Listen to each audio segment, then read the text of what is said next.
আজকের গল্প কর্মের ফল। অনেক দিন আগের কথা। একটি ছোট্ট গ্রামে গোপাল নামে একটি গরিব কিন্তু সৎ চাষি থাকত। সে তার স্ত্রী ও ছেলে রাজুকে নিয়ে মাটির ঘরে সুখে বাস করত। গোপালের মাত্র 1 বিঘে জমি ছিল। সে সেই জমিতে প্রতি বছর ধান চাষ করত, কিন্তু ফসল খুব কম হতো। তবু সে কখনো অভিযোগ করতো না। সে বলতো, পরিশ্রম করলে একদিন ভালো সময় অবশ্যই আসবে। রাজু তার বাবার সঙ্গে প্রতিদিন মাঠে কাজ করত। তারা খুব খুশি থাকত, কারণ তারা জানতো সত্যিকারের সুখ একসাথে থাকার মধ্যেই লুকিয়ে আছে। কিন্তু এক বছর এমন হলো, আকাশে কোনো মেঘ ছিল না, বৃষ্টিও হয়নি এক ফোঁটা। রাজু তার বাবাকে বলল, বাবা, যদি বৃষ্টি না হয় তাহলে মাঠে তো ধানও হবে না, তখন আমরা কি খাবো? গোপালের চোখে জল এলো।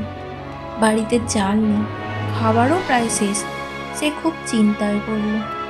তবু গোপাল হাল ছাড়ল না। সে প্রতিদিন ভোরে উঠে জমি দেখতে যেত। তার সাথে প্রতিটি চাষিও চিন্তায় পড়ল। দিন পেরিয়ে যায়, কিন্তু কিছু ঠিক হয় না। গোপাল বাড়ি এসে সব কথা তার স্ত্রীকে বলল। তুমি চিন্তা করো না, ভগবান সব ঠিক করে দেবে। পরের দিন সে মাঠে যাওয়ার সময় একটা পাখির ডাক শুনতে পায়।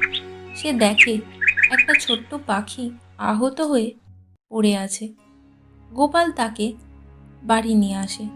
গোপালের স্ত্রী বলে, তুমি ভালো করেছো নিয়ে এসে, আমি ওকে ঠিক সারিয়ে তুলব। গোপালের স্ত্রী সারা রাত জেগে পাখিটির দেখাশোনা করে আর একটু জল খেতে দেয়। পাখিটা 2 দিনের মধ্যেই সুস্থ হয়ে ওঠে। ধীরে ধীরে রাজুরও বন্ধু হয়ে উঠল। তারপর সে একদিন গোপালের মাথার ওপর উঠে গেল, কিন্তু যাওয়ার আগে বলল, তুমি খুব ভালো মানুষ গোপাল, আমি তোমার উপকারের প্রতিদান দেব।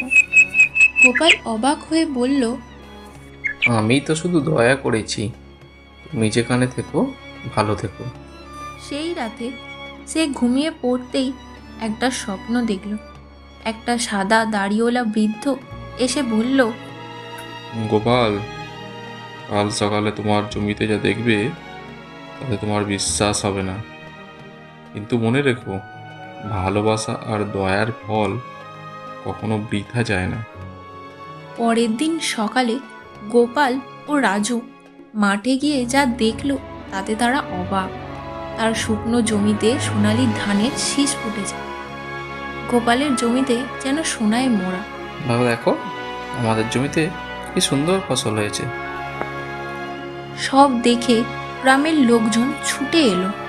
তারা জিজ্ঞাসা করলো, তোর জমিতে কি করে এত ফসল হয়? তখন গোপাল সবাইকে সব কথা খুলে বলতে লাগলো।